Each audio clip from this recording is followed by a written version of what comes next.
Question I want to ask is, how many people here are planning to vote? Watu wangapi hapa wana plan to vote 2012? By show of hands. Definitely you have to vote. All of us here. Yes. Even madam. Everyone is going to. It's all right. Yeah. Okay then. What will determine how you vote? Tribe. No. Let us just be realistic. You know that now. Okay, that's you. Let us not lie to one another. Okay. Let us be realistic. Kenya will vote as per our tribes. Let nobody lie. Let us be the truth. Why? Why your Because tribe? Kenya is tribal. Let us do everything we do. Go to a job. Look for a job. Go anywhere. First thing is your name. Look at the Urupa clan. Was it not tribal? Let us We all agree to that. We all agree. So that's the thing. They can't even tell us why. Personally, I made a decision that I will not be discussing issues in terms of who I'll vote for. It's a personal decision, but you can be sure it's not about tribal. My issue with that is on the ground, and that's where we actually had the problems, and that's when we end up talking about Agenda 4 issues, for example. We still have the same dynamics on the ground, and I haven't seen a lot happening. The fact that we still sit back and we still have IDPs right now, you don't tell me we've sorted a lot of issues. Okay, and that just reminds me, we can't talk about elections without talking about the 2007 post-election violence. Yes, we need to Have we as a reflect. nation healed? Okay, no. I've not yet, because this thing is like a wound. It's like a wound, and then we have some virus around called politician. When the wound is going to heal, the virus comes into. So will it heal? So that's the scenario we are going around in Kenya. I think as long as we have the IDPs, it still does. As in, if each and every day we hear the IDPs complaining of how much suffering they are, it's still a want in our. Like they're walking all the way from I don't know where to Nairobi to meet Esther Murugi. Seriously. What unajua, as in hizi vitu tukiangalia soberly, and then me, I don't know, I think me sometimes nasemanga I'm the only one who's enlightened, because the problem is just the politicians. But this, we keep saying the problem is the politicians, but we are the people who actually voted them in. We are the ones who put them in office. Okay, So and they're a reflection of who we are. Now, you see, after 2007, mimi personally, I think, nimefunguka macho. These guys, wote, unaona vile wanakaanga hapo, nani? They are all friends. Yeah? They are all friends. And what they do, they just use psychology on us guys. Okay, kuna IDPs wako hapo wameteseka, alafu yeye akiambiwa talk about the campus 6 anasema no go toka ruta. Na si ati anatoa nguo kwa IDPs. I think what Ocampo will come up with the results.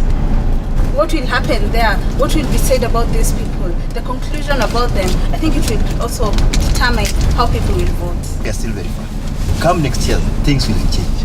And these people, our virus will form different, now they'll divide, not form different camps. And that's when you'll know who is going to be the president. Whether it's a dog, or a cat, or a goat, you will be the president. Let me ask you, when you look at our leaders right now, the people we have in power, size at the moment, do you really look at someone up there and see unaweza mtrust na unaweza mvotia na atupeleke to the promised land? I cannot, because as these guys were saying, these people have a virus. So they're all infected. And if you go there, ukiungana na wao, pia unakuwa infected, unaanza kubehave kama wao. Because we vote people in, you're thinking this person is going to tetea us, is going to really be nice to us. Lakini after some time, pia yeye anapotelea hivyo. Anapata na ile virus. Okay, let's watch a small insert we've prepared for you, ikiwa na maelezo zaidi about this topic. Actually, when we talk about the moment we are in now as a Kenyan nation, it is what we're calling a psycho-spiritual moment, meaning that we must invoke the best of ourselves mentally. We must invoke the best of ourselves spiritually and really live life in our true essence as human beings. That's what makes the difference between people who deliver a peaceful and focused election as opposed to a people who deliver a shenzi election. As a farmer, as a worker, as somebody in the transport business, as a teacher, I think Kenyans are not tribal. What simply happens is that when we come to an election, because of intellectual bankruptcy or ideological bankruptcy on the part of the leaders, then they configure the election to the lowest common denominator, the tribe. But we have a duty as the people to resist that and do the ungwana thing. The problem is not really with the politicians, it's with us. The politicians mirror the society. When we speak about ungwana, we quote the Kiswahili saying that says, ada ya mja hunena mungwana ni kitendo. Meaning a mungwana is action. I think what will happen in 2012 will be based on what we will do individually. How do you react to... Nasema, we are not so much tribalistic because hata kama kuna hiyo virus hata kwa job tuko kabila ngapi? Sasa hiyo tunakunga tunachukiana kwa sababu ya kabila. No, ikikuja elections, that's when hiyo nini inaanza. Na nani wana create that? Politicians, We're supposed to have an electoral body ambayo ita oversee the elections na kuhakikisha kwamba we have free and fair elections. Do you believe that this bill will be passed vizuri na kweli tukue na a body that carries out its mandate to the fullest? Koja Miriam. Mimi niko na bili ya stima, bili ya maji. Hiyo ni bili gani unaniambia? Hizo ni zile vitu ndakuexplainianga baadaye. Hii ni bill ambayo inafaa kutebulwa. Tuko na bills mingi sana na mpaka mafuta inapanda, alafu mtu ongeze bills. Okay, so but coming back to the electoral reforms bill, do you think this will be carried out na mandate yake itafuata vizuri, madam? I would say yes or no, depending on the action of the people who will be given the mandate to do that, because it could be compromised. If it's not compromised, the better. But looking in the past of what has been happening, like the constitution, these people are very slow in implementation and the things that should follow in terms of having the Kenya that we want. When it comes to distribution of power, and that is what an electoral process actually does, you're definitely going to have that conflict of interest as it is. And this is where I'm thinking, how hard is it to have citizen participation? If you can open up the whole, I'm assuming civil society might be part of this, if you can actually open up the whole process and end up having citizens actually knowing what is going on, then we can actually agitate for something that is independent. But we leave it up to them, then we are done. I think let us welcome even the West. If they can help a common mwananchi down there, somebody in Kirinyaga, somebody in Kitui to get what he wants, let them come in. Let's talk about the election dates and when they're supposed to be. Sawa. There's a little contention there kwa sababu the constitution says August 2012, that's next year August. But our politicians are saying January 2013 kwa sababu the 5-year term will end in January 2013 kwa sababu waliingia 2008. I already see you shaking your head. Yeah. Why? Because a constitution I think is supposed to be followed to the letter. Once ukibreach your constitution, then inamaanisha you have not done the right thing. And what these politicians are trying to do, they're trying to buy time. I think the politicians are trying to buy their time. They know very well, they have read the moods of the Kenyan. Now they know they are going. So they want that salary until 2013. Yeah. Just to be very honest, even me, I want to buy it some time because my pickup has spoiled and I need more months to take Mogoka to the airport. So please, give me time, please. Sorry. Considering how our mindset is as Kenyans, what can you say in conclusion to this? Let's go to him then.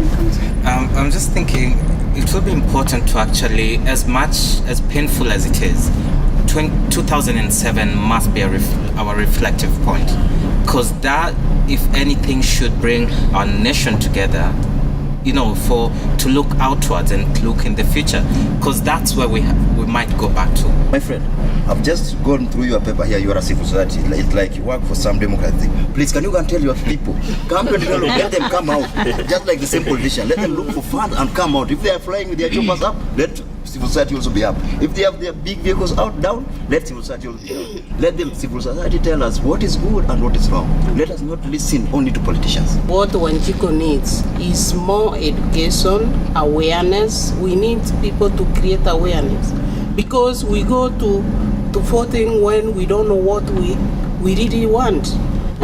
When you are given that kitenge or reso or 100 shillings or anunga as if you are going to use this hunga for the next 5 years. Please, we need education. Let us open our eyes. If your MP was not active, if he was not participating, toa inje. I mean, we are, unajua voters are wajuangi. We are the ones with the say. Tukisema is not coming back, is not coming back. Watu wachukue kura, wachukue IDs. 2012 ikikuja, watu kwa tayari. As young people, watu wazee wote mimi sitaki kuona hapo kabisa. Asante sana. Wasiandamine anyone. At the end of the day, my dear Kenya, it stops with you. The back stops with you. Ni wewe unaenda kwa hiyo kura. Ni wewe unaenda kuvote. Si neighbor wako, it's you. Think about yourself, your children, the future of this country. Hayo ndo maoni ya watu kwa matatu. Na sasa, kwani wewe unaongea kila saa, hata unipatie chance. Sasa tunaenda kwa streets, watu wako na maoni gani kwa streets? Compose yourself. Usifight. Unasema tunataka kuongea. Let's go to the streets, yeah? Then unaifanya kazi. Na mwaga jasho wapi suluhisho, mwanzo si mwisho. If we had resolved our issues, especially issues that are there as a result of the other elections, then maybe we would have a different opinion. But right now, not yet. Watu hawata vote. Ni wachache sana kwa sababu ya ile trauma. Hatuko ready. Juu wengine wanafikiria hii furuka kama hizi zinaendelea, hizi sote ni forojo, si ati mambo na kwenda heki inasimamisha mambo yetu ya kuendeleza nchi. Tuko tayari kabisa, tumejiandaa. Lazima uchague mtu unapenda. Sasa hii watu wamekomaa. Hautaona kwa vita tena. Matatu. JB, tumerudi, so unaweza introduce break. Ndio siko na mauchungu. Thanks. Now we'll come from the streets and then we want to go for a small commercial break and then we'll still come back. Thanks. Ufurahi sana. I'll say hi to all my friends. Let's go for a short break.